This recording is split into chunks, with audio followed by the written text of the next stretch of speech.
5 തരം കണ്ണുനീര് ഒരു വീട്ടിൽ വീണാൽ, അല്ല ഒരുവന്റെ മേൽ വീണാൽ അത് പോവും.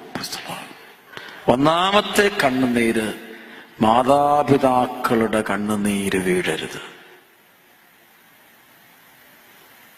പ്രഭാഷകന്റെ പുസ്തകം 3-ാം അധ്യായം മുഴുവൻ പോയി ധ്യാനിക്കുക. ഞാൻ വായിക്കുന്നില്ല, സമയമില്ലാത്തതുകൊണ്ട്. മാതാപിതാക്കളുടെ കണ്ണുനീര് വീഴരുത്.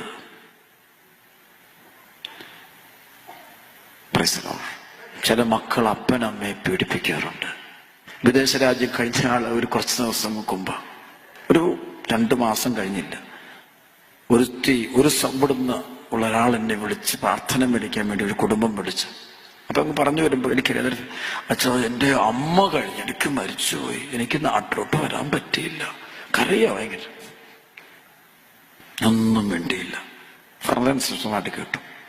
ഓ, ഇനി വിലാപങ്ങൾ തുടങ്ങും, അത്രേ ഉള്ളൂ. ജോലിയെ ബാധിക്കും.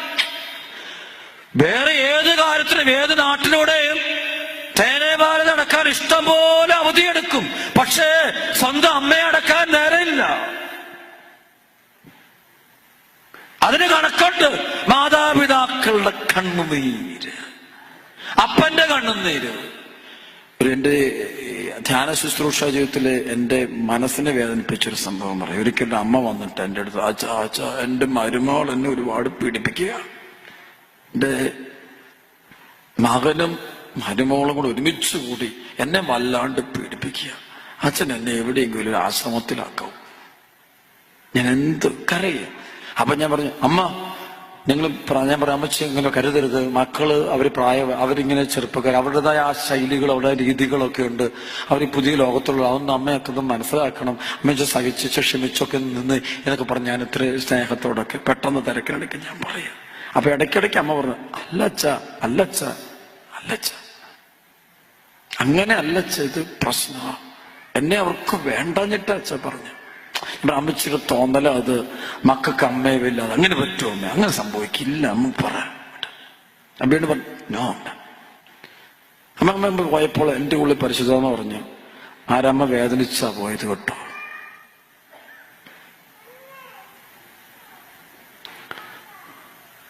അതിന്റെ പിറ്റേ ആഴ്ച എൻ്റെ സെന്ററിൽ ധ്യാനം നടക്കുമ്പോൾ ഈ അമ്മയുടെ ഇടവകയിലത്തെ വികാരിച്ചൻ കുമ്പസാരിപ്പിക്കാൻ വന്നു. ഞാൻ കണ്ടപാട് വിചാരിച്ച എനിക്കൊരു കാര്യം ചോദിക്കാണ്ട്. ഒരമ്മച്ചി എൻ്റെ അടുത്ത് വന്നായിരുന്നു. അല്ലല്ല, അങ്ങനെ ഞാൻ ചെല്ലുമ്പോ അച്ഛൻ എന്നോട് പറയാം, അച്ഛ ഒരു അമ്മച്ചി അച്ഛൻ്റെ അടുത്ത് വന്നായിരുന്നു. ഞാൻ പറഞ്ഞു, വന്നായിരുന്നു അച്ഛൻ. ഞാൻ പറഞ്ഞു, അച്ഛാ അത് ചോദിക്കാൻ വേണ്ടിയിരിക്കുകയായിരുന്നു. അമ്മച്ചി വെച്ചങ്ങനെ, അത് ശരിയാണോ അച്ഛാ? ഞാൻ വെറുതെ കാഷ്വലായിട്ട്, അച്ഛാ സത്യം, അത് ഡൊമിനിക് അച്ഛന് പറ്റുമെന്നുണ്ടെങ്കിൽ എവിടെയെങ്കിലും ആശ്രമത്തിൽ അമ്മയൊന്നാക്കും. വീതം മക്കൻ എഴുതി മേടിച്ച് കൈക്കലാക്കി. ഈ അമ്മയുടെ ഭർത്താവ് മരിച്ചും പോയി. മരുമകൾക്ക് ഈ അമ്മയോട് ശുശ്രൂഷിക്കാൻ താല്പര്യമില്ല. എനിക്കിത് ഭാരമായി. കുഞ്ഞുങ്ങളും തള്ള എല്ലാവരും കൂടെ ഇതൊക്കെ എന്നോട് പറഞ്ഞാൽ ആര് നോക്കുമെന്ന് പറഞ്ഞുകൊണ്ട് ഇപ്പോൾ വീട്ടിൽ പ്രശ്നം ഉണ്ടാക്കും. മകൻ ബോധപൂർവമാണ് ഈ മരുമകളെയും കൊണ്ട് അമ്മയിട്ട് നക്ഷത്രം ഇടിച്ചത്. അപ്പൊ വിചാരിച്ചെന്നോട് പറഞ്ഞു, അച്ഛന് പറ്റുന്നില്ല. ഞാൻ പറയാം, ഒരു കുഴപ്പമില്ല, ആ കാര്യം ഞാൻ എത്തുന്നത്, അമ്മയും കൂട്ടാക്കാൻ.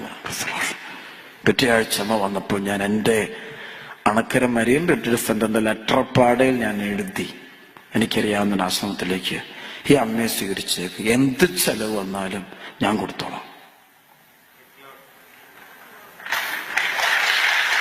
ഇപ്പൊ അമ്മ എന്റെ സംരക്ഷണത്തിൽ ആശ്രമത്തിൽ കഴിയുന്നുണ്ട്.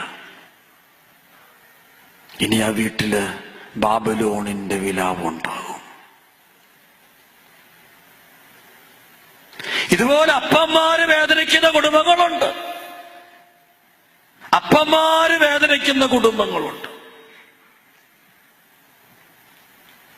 മാതാപിതാക്കൾക്ക് അവസാനം കിട്ടാൻ ആഗ്രഹിക്കുന്നത് നിങ്ങളുടെ പണമല്ല, നിങ്ങളുടെ ഒരു നല്ല വാക്ക്, ഒരു സ്നേഹം, അമ്മേ എന്നൊരു വിളി. കഴിഞ്ഞ നാളുകൾ ഞാൻ യൂറോപ്പിൽ ചെന്നപ്പോൾ ഒരു കുടുംബം എനിക്ക് സങ്കടം വന്നു. ഇവളും നല്ല ശമ്പളമുണ്ട്. അവനുണ്ട് ഒരു 5 ലക്ഷം രൂപ എങ്കിലും ഇന്ത്യൻ കറൻസി ശമ്പളം പെർ മന്ത് ഉണ്ട്. അവക്കുണ്ട് ഒരു 4 ലക്ഷം രൂപയ്ക്ക് മുകളിൽ ശമ്പളമുണ്ട്. കല്യാണം കേട്ട് 15 വർഷമായി. ഇപ്പൊ മോക്കൊരു രോഗം പിടിപെട്ട് അവക്ക് ശരീരത്തിൽ ഒരു സ്കിൻ ഡിസീസ് പ്രത്യേകം വന്നിട്ട്, എക്സിമ പോലല്ല, വേറെ പ്രത്യേക രീതിയില്ല, ഈ ഒരു പ്രത്യേക സ്പോട്ട്. അപ്പൊ ഇത് വന്നിട്ട് കൊച്ചിന് എന്നും അസുഖമാണ്. ഇത് വന്നപ്പോ ഇങ്ങനെ പ്രാർത്ഥിച്ചുകൊണ്ടിരിക്കും. ഈ കുഞ്ഞിന് വേണ്ടി പ്രാർത്ഥിച്ചു, രോഗശാന്തി പ്രാർത്ഥനയ്ക്ക് വന്നു. അപ്പൊ ഞാനിങ്ങനെ പ്രാർത്ഥിച്ചിരിക്കും. പെട്ടെന്ന് പരിശുദ്ധന്ന് പറഞ്ഞു, ഇവളോട് ചോദിക്ക്, നിന്റെ, അതായത് ഇവന്റെ അമ്മയെ കാണിച്ചെന്ന്, ഇവന്റെ അമ്മ നിന്റെ അത് ഇവളോട് അമ്മായിമ്മയെ കാണിക്കുന്നുണ്ടല്ലോ, എന്താ മോളെ എന്ന് ഞങ്ങൾക്ക് ചോദിച്ചപ്പോ ഇത് ഞങ്ങൾ അമ്മയ്ക്ക് ഞങ്ങൾ പണം മാത്രം മതി, അമ്മയ്ക്ക് കാശ് മതി, അമ്മയ്ക്ക് വേറൊന്നും വേണ്ട, ഇവിടുത്തെ പൈസ ഞങ്ങൾ കഷ്ടപ്പെട്ടുണ്ടാക്കുന്ന പണം മുഴുവനും അനിയന് കൊടുക്കണം, അവിടെ കൊടുക്കും, ഇവിടെ കൊടുക്കും. ഞാൻ നിർത്ത്, നീ വാട് നിർത്ത്. നീ അമ്മയും തമ്മിൽ സംസാരിച്ചിട്ട് എത്ര വർഷം? 15 വർഷം. എന്റെ പൊന്നുമോളെ, യേശുവിന്റെ നാമത്തിൽ ഞാനല്ല, ഏത് ഗിഫ്റ്റുള്ള അച്ഛൻ നിന്റെ കുഞ്ഞിന്റെ തലയെ കവിച്ച് പ്രാർത്ഥിച്ചാലും നിന്റെ കുഞ്ഞ് സുഖപ്പെടില്ല. കാരണം ദൈവം കൂടെ നിരൂപിക്കാതെ രോഗശാന്തി പ്രതീക്ഷിക്കേണ്ട. ഒരു അച്ഛൻ തീരുമാനിച്ചാലും രോഗശാന്തി ഉണ്ടാകില്ല, ദൈവം കൂടെ നിരൂപിക്കണം. അച്ഛനിറങ്ങിക്കൊണ്ട് കാര്യമൊന്നുമില്ല. അതുകൊണ്ട് നീ ആദ്യം നിന്റെ അമ്മയോട് വിളിച്ച് മാപ്പോറെ ക്ഷമ ചോദിക്കണം. അച്ഛൻ ഞാൻ ഇന്ന് രാത്രി നിങ്ങൾ രണ്ടുപേരും വിളിച്ച് പറഞ്ഞിട്ട് നാളെ വാ, എന്നിട്ട് ഞാൻ കുഞ്ഞിന് വേണ്ടി പ്രാർത്ഥിക്കാം. പൊക്കോളാൻ പറഞ്ഞു. അന്നപ്പോള പോകും. ഞാൻ കെറ്റോട്ടടിച്ചു. അന്ന് വൈകിട്ട് പോയി ഇവള് വിളിച്ചു. ഞാൻ പറഞ്ഞു, നീ വിളിച്ച ആദ്യം പറയണം അമ്മയെ എന്നോട് ക്ഷമിക്കണം, വേറൊന്നും പറയാം, എന്റെ ഭാഗത്തെ തെറ്റെന്നീ പറയാൻ പറഞ്ഞു. അങ്ങനെ തന്നെ പറഞ്ഞു. അങ്ങനെ ഇവള് വിളിച്ചിട്ട് അമ്മയെ സോറി എന്ന് പറയും. അപ്പുറത്തൊന്നൊരു കരച്ചില്ല. അപ്പൊ അമ്മ പറയും, മോളെ നിന്റെ ഒരു അമ്മേന്നൊരു വിളി കേക്ക്. ഞാൻ അത്ര നാളായി ഞാനിങ്ങനെ നോക്കിയിരിക്കുന്നു. ഒറ്റ കരച്ചില്ല അമ്മ. ആണ്ട് പറയും, മോളെ നിന്റെ ഭാഗത്തല്ലടി തെറ്റെന്റെ ഭാഗത്താ. ഞാൻ നിന്നെ വേണ്ട പോലെ. അമ്മ ഇങ്ങോട്ട് പറയും. ഇവള് കരയാൻ തുടങ്ങി, വാവിട്ട് കരയാൻ തുടങ്ങി. പിറ്റേ ദിവസം ഈ കുഞ്ഞും അമ്മയും അപ്പൻ ഇവർ 3 പേരും കൂടെ എൻ്റെ അടുത്ത് വന്നു. സ്വീഡനിലുണ്ടായൊരു സംഭവം, ഒരു മലയാളി കുടുംബം. പിറ്റേ ദിവസം ആ കുഞ്ഞിന്റെ ശരീരത്തിൽ സൗഖ്യം സംഭവിച്ചു. പിറ്റേ ദിവസം ആ കുഞ്ഞിന്റെ ശരീരത്തിൽ സൗഖ്യം സംഭവിച്ചു. ഇവിടെ ഇരിപ്പുണ്ട് വലിയ ആളുകളായിപ്പോ. ഞങ്ങൾ അമേരിക്കയിലെ യൂസ്ഫുള്ളായി തീർന്നു. പിന്നെ അപ്പനും അമ്മയ്ക്കൊന്നും ഒരു വിലയില്ലാതെ കൊടുക്കാത്ത മക്കള് കാണും. മക്കളെ വിലാപം ഉറപ്പാ.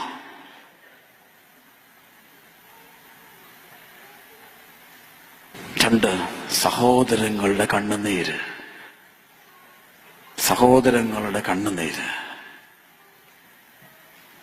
മരുമക്കളുടെ കണ്ണുനീര് കുടുംബത്തെ വീണാക്കരുത്. ഇന്നുണ്ട് പല വിവാഹമോചനം. ദൈവം വിവാഹമോചനം. ഞാൻ സുവിശേഷയെ വിശ്വസിക്കുന്നുള്ളൂ. കാരണം മരണാനന്തര ജീവിതം തീരുമാനിക്കുന്നത് ഗവൺമെന്റ് അല്ല. നിങ്ങൾക്ക് തെറ്റുപറ്റി. മരണാനന്തര ജീവിതം സ്വർഗത്തിൽ പോണോ നരകത്തിൽ പോണോ എന്നുള്ളത് ഒരു പ്രസിഡന്റ് വരെ തീരുമാനിക്കുന്നത് ഈ ബൈബിളാ തീരുമാനിക്കുന്നത്.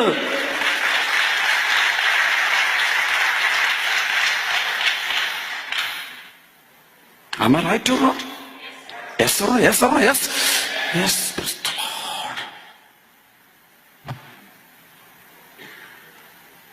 മരിക്കുന്ന നിമിഷം വരെയുള്ള തീരുമാനമേ മറ്റുള്ളവർക്ക് എടുക്കാൻ പറ്റുള്ളൂ. പക്ഷെ ഇതിനു ശേഷം സ്വർഗമോ നരകമോ ആ തീരുമാനിക്കുന്നത് ഈ വചനം തന്നെയാ.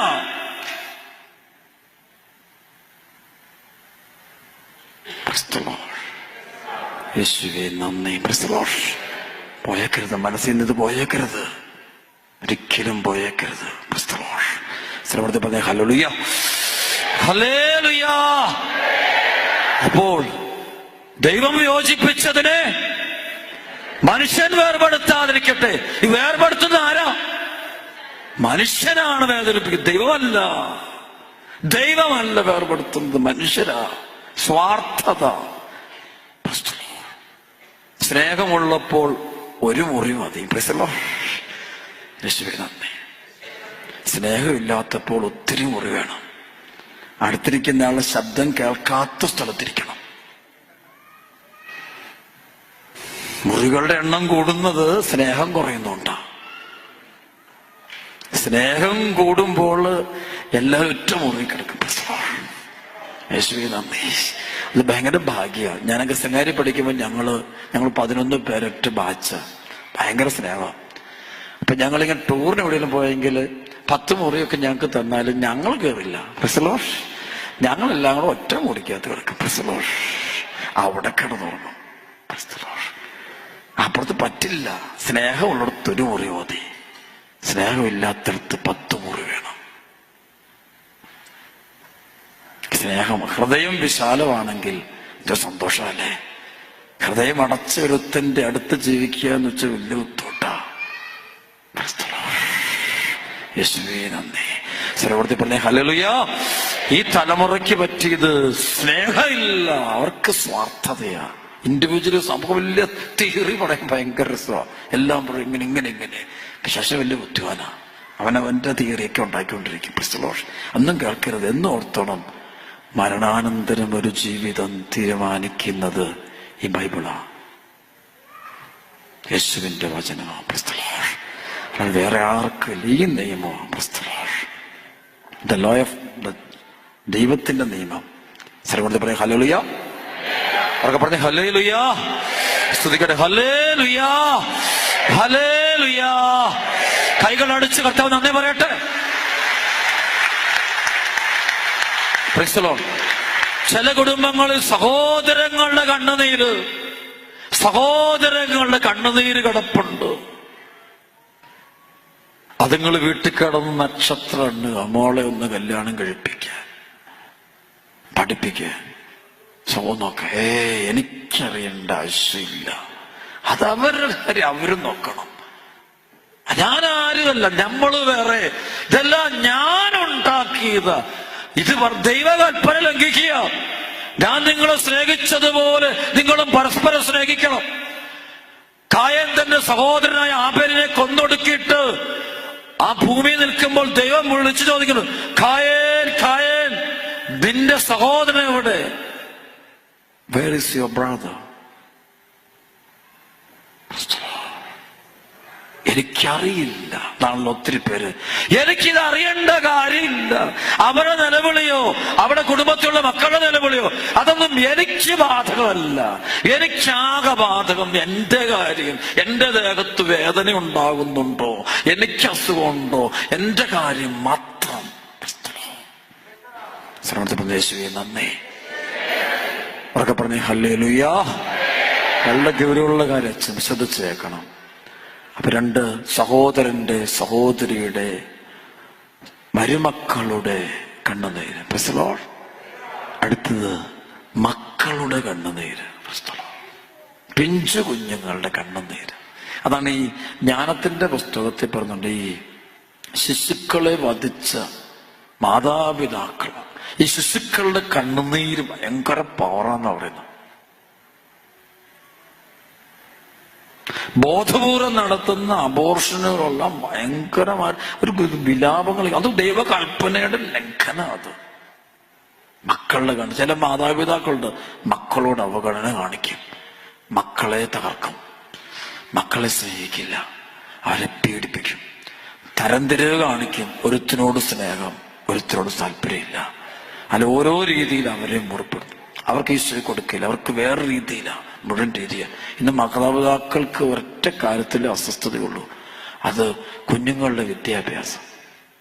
അല്ലാതെ അതുങ്ങൾ ദൈവത്തെ ആരാധിക്കണമെന്നോ, പ്രസലോഷ് അവർ വിശുദ്ധനായിത്തീരണമെന്നോ, വിശുദ്ധിയായിത്തീരണം, അതൊന്നും അവർക്കില്ല. അവർക്ക് അത് എന്റെ അഡ്രസ്, എന്റെ വലിപ്പം ഇരിക്കുന്നത് എന്റെ മക്കളുടെ വലിപ്പത്തിലാണ്. മക്കള് വലുതായില്ലെങ്കിൽ ഞാൻ ചെറുതായിപ്പോവും. അതാണ് അപ്പനമ്മമാരുടെ കുഴപ്പം. മക്കള് നന്നായിട്ട് പ്രസംഗിച്ചില്ലെങ്കിൽ ഞാൻ ചെറുതായിപ്പോവും. മക്കള് നന്നായിട്ട് ഡാൻസ് കളിച്ചില്ലെങ്കിൽ ഞാൻ ചെറുതായിപ്പോവും. മക്കള് പരീക്ഷയ്ക്ക് മാർക്ക് പറഞ്ഞാൽ ഞാൻ ചെറുതായി പോകും. അപ്പൊ എന്റെ വലിപ്പമാണിത്.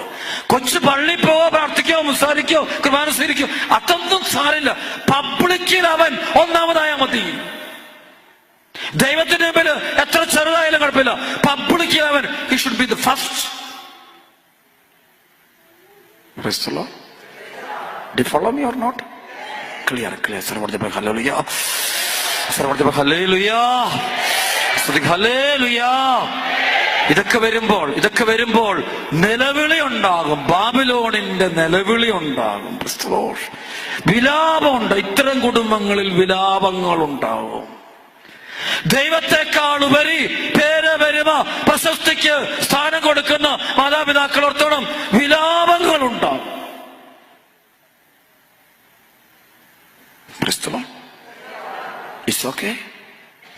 ഹല്ലേലൂയ. ഇനി മൂന്നാമത്തെ നിലവിളി. 1, 2, 3. സർവ്വതത്തിന് യേശുവേ നന്ദി. അവർക്ക് പറഞ്ഞേ ഹല്ലേലൂയ, ഹല്ലേലൂയ. ഈ നമ്മുടെ കുഞ്ഞുങ്ങളുടെ നിലവിളി എന്ന ഒരു കാര്യം കൂടെ വളരെ ഗൗരവമാണ്, വളരെ ഗൗരവം. എൻ്റെ അടുത്ത് വരുന്ന കേസ് വെച്ചോണ്ട ഈ കുഞ്ഞുങ്ങളെയൊക്കെ നശിപ്പിക്കുന്ന മേഖല, ദുരുപയോഗിക്കുന്ന മേഖല, ഈ മറ്റുള്ളവരുടെ ജീവിതം കളഞ്ഞാലുണ്ടല്ലോ നമ്മുടെ ജീവിതം കയറില്ല. സുഖത്തിന് വേണ്ടി ആട്ടെ, എന്തിനേലും ആട്ടെ, മറ്റൊരുത്തനെ നശിപ്പിച്ച് എങ്ങനെ സോപ്പിട്ടോ സ്നേഹിച്ചു എങ്ങനെയെങ്കിലും നമ്മൾ അതിനെ നമ്മുടെ കയ്യിലാക്കിക്കണം. അങ്ങനെ അതിന്റെ ജീവിതം, ഒരു പെൺകൊച്ചിന്റെ ഒരു ആൺകൊച്ചിന്റെ ജീവിതം നശിപ്പിച്ചാൽ നീ വിലാപങ്ങളിലേക്ക് പോകേണ്ടി വരും.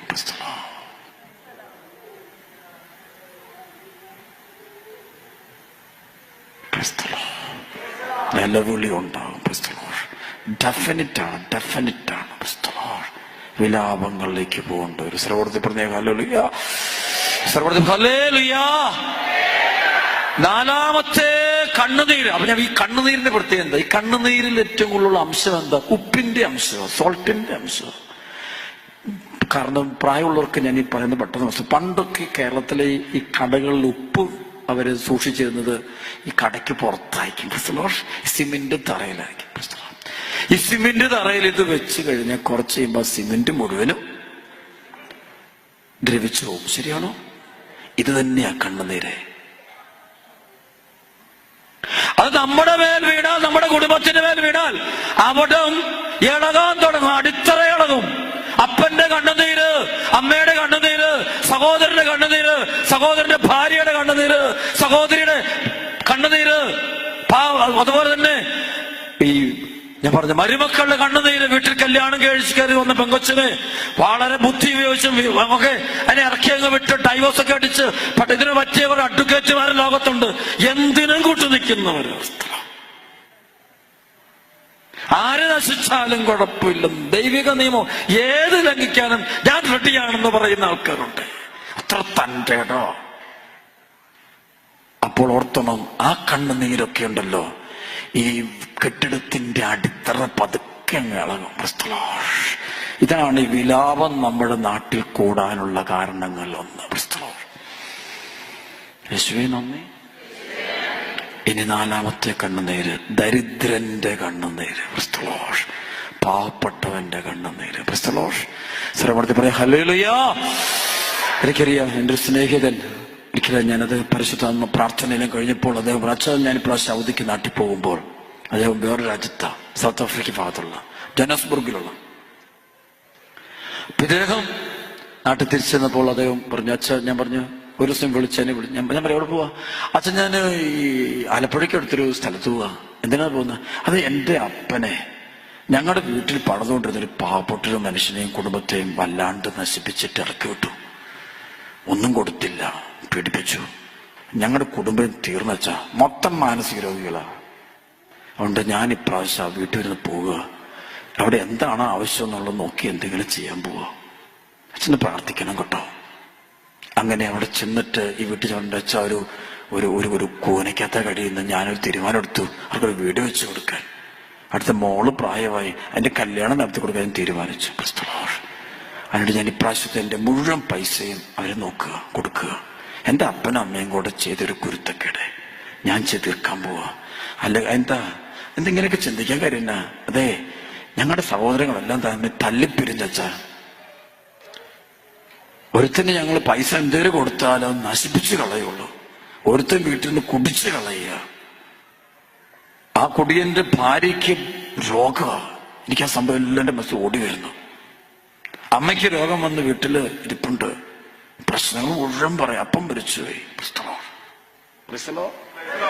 ഒരു ചരിത്രമാണ്. അപ്പൊ ഈ ദരിദ്രന്റെ കണ്ണുനീര്, പാവപ്പെട്ടവന്റെ കണ്ണുനീര്, അത് ചോര കണ്ണുനീരാണത്. നമ്മുടെയൊക്കെ വളർത്തിയ ഒത്തിരി പേരുണ്ട് മക്കള്. ഡൊമിനിക് അച്ഛൻ വിളിക്കുമ്പോൾ ഞാനൊന്നും തന്നോളം ദൈവത്തിന്റെ കൃപ ഒത്തിരിയേറെ മക്കളുടെ പാവങ്ങളുടെ നിലവിളിയുടെയും പ്രാർത്ഥനയുടെയൊക്കെയാണ്. ദരിദ്രന്റെ കണ്ണുനീര് വലിയൊരു കണ്ണുനീരാ. അഞ്ചാമത്തെ കണ്ണുനീരുണ്ട്, അത് സഭയുടെ കണ്ണുനീര്.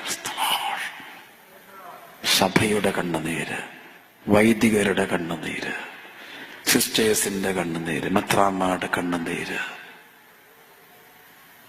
സഭയിലെ ഇടവകളൊക്കെ കേരളത്തിൽ ചില വൈദികരുടെ കണ്ണുനീര്. ഒരു കഴിഞ്ഞ ആളുണ്ടായ സംഭവിച്ച സമയം ഞാൻ എടുക്കില്ല, ഇപ്പം തീർക്കും. പ്രസലോഷ് കാരണം വചനം ചെല്ലട്ടെ. പ്രസലോഷ് വചനം ചെല്ലാതെ ബാക്കി ചെന്നിട്ട് കാര്യമില്ല. ഒരച്ഛനെ ഇവർ പെട്ടെന്ന് സ്ഥലം മാറ്റിച്ചു. ഒരു ചെറിയ പ്രശ്നം വന്ന ആ അച്ഛനെ തീർത്തവര്, സത്യം പറഞ്ഞ അച്ഛൻ സൂയിസൈഡ് ചെയ്യേണ്ടതായിരുന്നു. ആ പള്ളിയിലത്തെ കപ്പിയാര് ആണ് എന്നോട് ഇതെല്ലാം പറയുന്നത്. അച്ഛന് പോകുന്ന അന്ന് രാവിലെ കുർബാന അർപ്പിക്കുമ്പോൾ, ബലിപീഠത്തുനിന്ന് കുർബാന അർപ്പിച്ചുകൊണ്ടിരിക്കുമ്പോൾ കാസയും ബിലാസയും എടുത്തിച്ചിങ്ങി പ്രാർത്ഥിക്കുന്ന സമയത്ത് പൊടുപൊടോന്ന് അച്ഛന്റെ കണ്ണിൽ നിന്ന് കണ്ണുനീരങ്ങോട്ട് വീണു. അപ്പൊ അച്ഛന്റെ ഉടനെ ആൾക്കാരെ കിടന്ന ഈ സംഘിഞ്ഞ് വെള്ളത്തുണി എടുത്തിട്ട് അച്ഛൻ ഇങ്ങനെ കണ്ണു തുടയ്ക്കുന്നു. അപ്പൊ ഈ കപ്പിയാരിത് കണ്ടുകൊണ്ടിരിക്കുക. അവനാകെ ചങ്കതാണ്. അപ്പൊ അവനോട് കാര്യം പറഞ്ഞു. അവൻ ഓടി വന്ന് എൻ്റെ അടുത്തൊന്ന് പറഞ്ഞു, അച്ഛ എന്നെ അച്ഛന്. ഞാൻ പറഞ്ഞു, നമ്മൾ ക്ഷമിക്കണം. ശരിയാണ്, ഓക്കെ, പക്ഷെ നിങ്ങൾ ഇത്രയും ചെയ്യും, നിങ്ങൾ ഒക്കെ പ്രശ്നം ഉണ്ടായി, ഞാൻ അംഗീകരിച്ചു. പക്ഷെ നിങ്ങളുടെ സ്വന്തം വീട്ടിലാണ് ഈ പ്രശ്നം ഉണ്ടാകുന്നെങ്കിൽ നിങ്ങൾ അങ്ങനെ ചെയ്യൂ. സ്വന്തം മകനാണ് മകൾക്കാണ് പ്രശ്നം ഉണ്ടാകുന്നെങ്കിൽ നിങ്ങൾ അങ്ങനെ ചെയ്യൂ. അങ്ങനെ തല്ലി തല്ലി തല്ലി ചതച്ച് തീർത്ത് ഇനി അടുത്ത ജന്മത്തിൽ അച്ഛൻ തല ഉയർത്തി നടക്കരുത്. അതുപോലെ ചെയ്തു തീർക്കുമ്പോൾ ബാബിലോണിന്റെ വിലാപം അവന്റെ കുടുംബത്തിൽ ആരംഭിക്കും.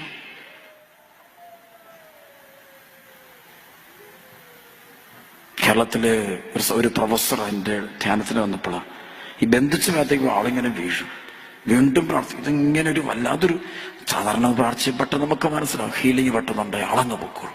ഇതൊരു പ്രത്യേക രീതിയിൽ ഒരു സൈക്കിക്ക് പോലെ ആള് കാണിക്കുന്നത്. അപ്പൊ ഞാൻ ഇദ്ദേഹം തന്ന പേപ്പർ ഞാനങ്ങ് മാറ്റിയിട്ടായിരുന്നു. ഞാൻ പെട്ടെന്ന് ഒന്ന് കാണിക്കാൻ പറയും.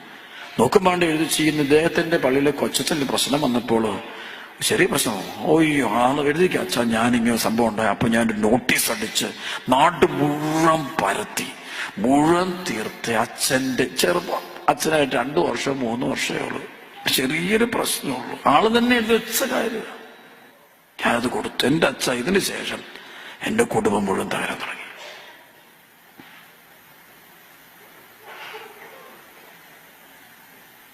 പ്രൊഫസറാണ്, കോളേജ് പ്രൊഫസറാണ്. പ്രാർത്ഥിക്കണം. ഞങ്ങൾ അച്ഛന്മാർക്ക് വേണ്ടി നിങ്ങൾ പ്രാർത്ഥിക്കണം. ഞങ്ങൾക്ക് കുറവുകൾ ഉണ്ടാകുമ്പോൾ സ്നേഹപൂർവ്വം വന്ന് ഞങ്ങളെ രക്ഷിക്കണം. സഹായിക്കണം. പക്ഷെ ഒരു അച്ഛനൊരു ഇന്നതല്ല, എന്ന ജനത്തിന് അച്ഛനൊരു തെറ്റ് വന്നിട്ട് വേണം അച്ഛനെ കൊന്നൊടുക്കാൻ. അതിനൊക്കെ ചിലർക്ക് ഭയങ്കര സന്തോഷമാണ്. അതിന്റെ ഫലമായിരിക്കും സ്വന്തം മക്കളിലേക്ക് തകർച്ച വരുന്നത്. കുറവുകൾ ആർക്കും വരാം. പ്രാർത്ഥിക്കണം, മുട്ടിപ്പാട്ട് പ്രാർത്ഥിക്കണം. അണക്കരയില് അച്ഛന്മാർ ഏകദേശം 2500 പേരോളെങ്കിലും താമസിച്ച് ധ്യാനം കൂടാൻ വന്നിട്ടുണ്ട്. പല അച്ഛന്മാരുടെയും കണ്ണുനീര് ഞാൻ കണ്ടിട്ടുണ്ട്. ജനത്തിൽ നിന്നുണ്ടായ നിലവിളി വാവിട്ട് കരയും. എന്റെ തോളെ കടന്നിട്ടുണ്ട് ഒരച്ഛൻ. ഞാൻ പിടിച്ചു നിർത്തിയാൻ ഞാൻ സാരല്ല അച്ഛ, ആളുകൾ എന്തെങ്കിലും പറയട്ടെ, ദൈവം നമ്മോട് കൂടെ ഉണ്ട് അച്ഛ. പക്ഷെ ഈ കണ്ണുനീര് എന്റെ തോളലല്ല അത് വീഴുന്നത്, അത് നിന്റെ തോളലാ പ്രശ്നം.